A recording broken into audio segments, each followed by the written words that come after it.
Hi friends, tiffins అయినాయా? నా tiffins మాత్రం ఈరోజు నేను జావ చేసుకుంటున్నా. నేను ఎక్కువ మట్టిగా జావనే దాత. ఉదయం పూట ఎక్కువ టిఫిన్ తినను. ఇప్పుడు నేను తాగేది జావ. అయితే నేను ఒక విషయం ఏంటంటే,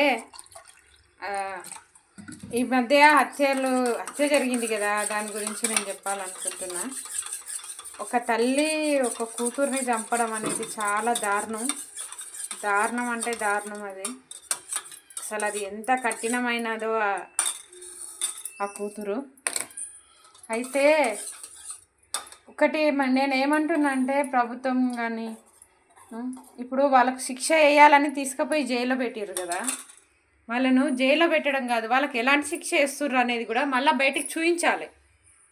ఏది వేస్తుండ్రు, వాళ్ళకి శిక్ష ఏమి వేస్తుండ్రు, వాళ్ళకు ఎలాంటి శిక్ష వేస్తుండ్రు, ఎలాంటి చిత్రహింసలు పెడుతుండ్రు, అలాంటివన్నీ బయట మీడియా మళ్ళీ చూపించాలి. అప్పుడు ప్రతి ఒక్కడు, ఒక ఆడదైనా మగోడైనా చేయడానికి భయపడతాడు. అలాంటివి చేయండి. నా వీడియో సపోర్ట్ చేయండి, లైక్ చేయండి, షేర్ చేయండి. బాయ్.